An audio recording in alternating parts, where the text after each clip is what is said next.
Assalamualaikum warahmatullahi wabarakatuh. Sahabat-sahabatku, Pergerakan Mahasiswa Islam Indonesia, seluruh kader dan juga anggota Pergerakan Mahasiswa Islam Indonesia sedunia maupun se-Indonesia. Perkenalkan, nama saya Muhammad Fakih Al-Haromai. Saya kelahiran Jember 29 Desember 1997. Saya memulai pendidikan saya dari sekolah dasar hingga S1 Universitas Jember, lebih tepatnya di Prodi Teknologi Hasil Pertanian, Fakultas Teknologi Pertanian. Dari situlah kemudian di tahun 2015 saya memulai jenjang pendidikan kaderisasi awal Mababa di Fakultas Pertanian dan Fakultas Teknologi Pertanian, Komisariat Universitas Jember. Lalu saya memperluas pengabdian saya di PMI menjadi sekretaris PMI Cabang Jember tahun 2019 sampai 2021 dan menghibahkan diri saya yaitu di Ketua PC PMI Jember tahun 2021-2022. Hari ini saya diamanahkan oleh kelembagaan memantapkan diri untuk mengabdikan diri dan juga memperluas kebermanfaatan di Pengurus Besar Pergerakan Mahasiswa Islam Indonesia sebagai kandidat calon ketua umum Pengurus Besar Pergerakan Mahasiswa Islam Indonesia. Berangkat dari latar belakang mandat itu, tentu saya hari ini juga menghibahkan diri untuk kader-kader PMI se-Indonesia dengan membawa satu tema gagasan besar, yaitu PMI dalam garis masa kepemimpinan intelektual. Mengapa harus kepemimpinan intelektual? Satu, ini adalah masa di mana saya meneruskan kepemimpinan dari masa ke masa. Sehingga hari ini saya memantapkan diri membawa satu nafas besar PMI dalam garis masa. Menandakan bahwa ini satu haluan nafas yang secara silsilah maupun sanad terus bersambung. Baik dan buruknya, yang buruk kami perbaiki, yang baik kami teruskan. Sehingga kepemimpinan intelektual itulah kemudian diwujudkan dalam beberapa hal. Satu, tentang gagasan kaderisasi. Saya nantinya, yang pertama, saya akan melaksanakan standarisasi kaderisasi manakala dia akan menjadi ketua umum Pengurus Besar Pergerakan Mahasiswa Islam Indonesia. Standarisasi kaderisasi inilah diawali dari pemetaan kaderisasi, kondisi kader, kondisi pelatihan kaderisasi yang telah diterapkan, kondisi kaderisasi formal, informal maupun non formal, baik kualitas maupun kuantitas dari setiap masing-masing cabang maupun koordinator cabang. Pemetaan itulah kemudian yang akan kita konsentrasikan untuk mempercepat akselerasi kaderisasi secara merata. Tidak hanya merata dalam sisi kuantitas maupun kualitas kaderisasinya, tapi tercermin dari tradisi intelektual yang juga terjadi di cabang-cabang maupun koordinator cabang nantinya. Nah, tentu standarisasi kaderisasi itulah yang kemudian menjadi wajah dan juga citra yang tercermin dari kurikulum kaderisasi di era adaptif, bahwa mempertahankan tradisi lama dan juga meneruskan tradisi baru yang kira-kira lebih baik nantinya akan kami lakukan dengan membuat kurikulum kaderisasi di era adaptif, kira-kira memperbaharui kurikulum kaderisasi yang pernah dilakukan di kepemimpinan-kepemimpinan sebelumnya untuk disempurnakan dengan situasi zaman hari ini. Inilah yang kemudian menjadi kompas navigasi bacaan secara nasional bagi kader-kader se-Indonesia. Nah, selain kemudian kami juga berbicara tentang kaderisasi, kami juga berbicara tentang kaderisasi formal. Kami berkomitmen untuk mewadahi resource, sumber daya manusia maupun sumber daya yang kita miliki di dalam kelembagaan PMI nantinya. Kami wadahi pelatihan untuk memperkuat skill, keterampilan, pengetahuan dari kader-kader yang itu multidisiplin keilmuan, yakni pelatihan kompetensi kader.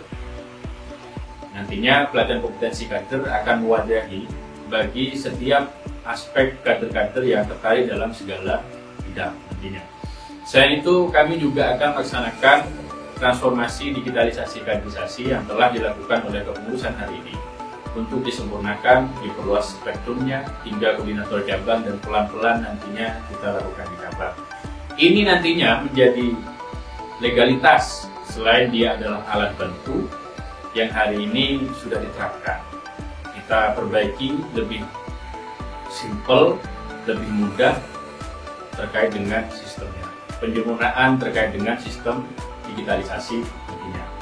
Selain itu, tentu hari ini di era 4.0, era adaptif, dari gagasan kami juga, nantinya kami akan melaksanakan pelatihan cyber PMI. Segala potensi kader-kader yang konsentrasi di wilayah dunia cyber harus kita wadahi. Itu menjadi satu resources bagi pengurus besar pergerakan mahasiswa Islam Indonesia untuk memiliki tim cyber nantinya. Nah, jadi selain dunia nyata, di dunia maya kita juga bisa bertempur dan juga bersaing terkait dengan perkembangan cyber hari ini. Nah, itulah beberapa gambaran kaderisasi nantinya yang akan kita wujudkan ketika diamanahi menjadi Ketua Umum Pengurus Besar Pergerakan Mahasiswa Islam Indonesia. Selain itu, kami akan melaksanakan komunikasi dua arah terhadap kelembagaan cabang maupun koordinator cabang. Kita akan melakukan diplomasi, negosiasi, dan juga melakukan pendekatan secara persuasif.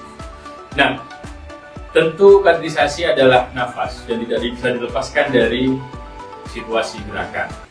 Kami akan mengangkat satu tema besar sebagai satu kepemimpinan intelektual, yaitu advokasi berbasis riset, dengan satu gagasan besar membangun sentrum gerakan berbasis riset. Nantinya satu gagasan besar itulah yang akan mengkomandoi beberapa kajian diskusi terkait dengan diskursus gerakan di cabang, koordinator cabang, komisariat maupun rakyat. Apa yang bisa modal itu? Yaitu berkaitan dengan isu tata ruang, penataan tata ruang dan tata wilayah di seluruh daerah maupun wilayah, di mana itu juga mewadahi segala sektor yang bisa menjadi kajian disiplin keilmuan bagi kader-kader. Ada sektor ekonomi, sektor sosial, sektor penataan politik, maupun juga di situ ada sektor penataan gas alam, energi, dan juga seluruh sumber daya yang potensinya dimiliki oleh kita sebagai satu bagian yang harus dilakukan pembangunan. Tata ruang harus benar-benar ditata, karena dengan tata ruang itulah nantinya kita bisa mengukur potensi ekonomi, potensi pembangunan dari Indonesia itu sendiri. Nah, positioning PMI harus dipertegas dalam situasi kita menjadi organisasi non-pemerintah. Saya akan mempertegas diri sebagai organisasi yang otonom partnership. Kita memiliki otonomi, tapi dalam beberapa sisi kita bisa berpartner dengan siapa saja, termasuk dengan beberapa stakeholder, dalam rangka tentu perbaikan, kemajuan, dan juga pengembangan bersama. Nah, salah satu isu yang juga menarik yang ingin saya angkat terkait dengan swasembada pangan nasional. Ada 3 klausul, 3 item, yaitu kedaulatan, kemandirian, ketahanan pangan. Ketahanan pangan tercerminkan dari individunya. Ketika dia tercerminkan dari sisi gizi, kalkulasi gizi, kualitas dan kuantitas gizi, maka dia tahan secara pangan. Kalau kemandirian, itu tercerminkan dari setiap individu. Dia mandiri tidak mengelola pangan di dalam kesehariannya untuk diri dan keluarganya, kira-kira bobot gizinya. Tapi kalau kedaulatan, ini sudah berkaitan dengan pemerintah, di mana pemerintah berdaulat tidak atas kebijakan pangan. Kalau dia berdaulat, maka dia tidak bergantung pada negara lain. Justru negara lain yang bergantung kepada kita, dan kita menjadi eksportir. Itu salah satu parameternya. Kita juga menjadi penentu dalam pasokan maupun harga bahan pangan di ekosistem global. Itulah negara berdaulat pangan. Nah, positioning PBPMI sebagai organisasi otonom partnership terhadap stakeholder nantinya menempatkan sisi ini untuk mendorong kebijakan menjadi swasembada pangan, ketahanan pangan, kemandirian maupun kedaulatan.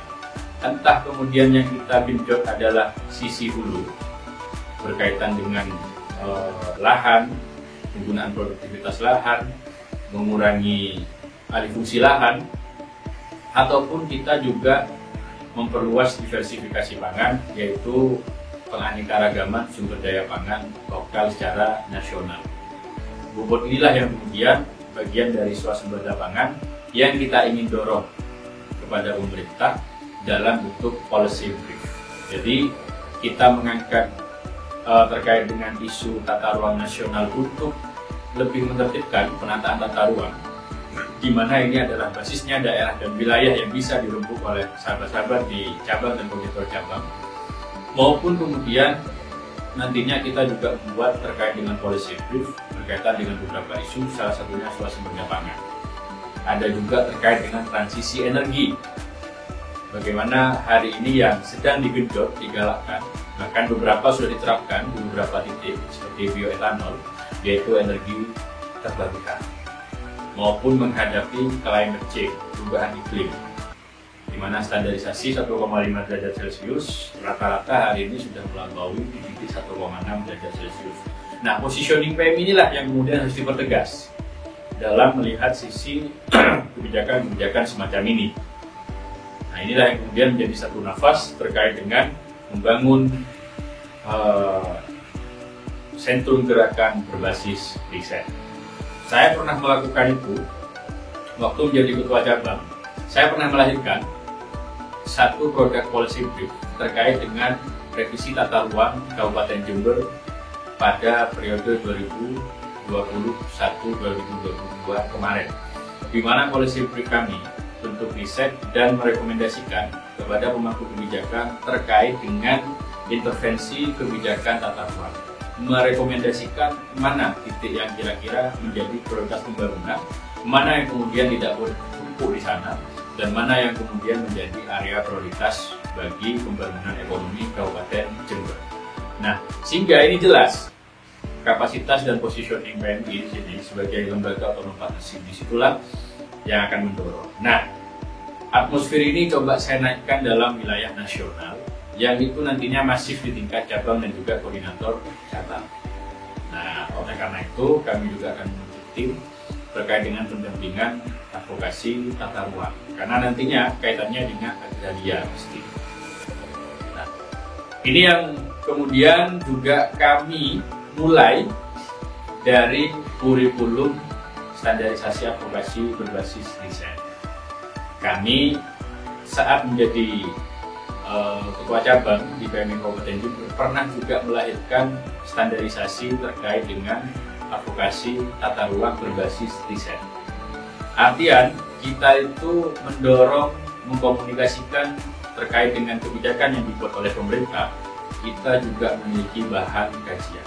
Nah, inilah yang kemudian menjadi nafas dari pergerakan mahasiswa Islam Indonesia.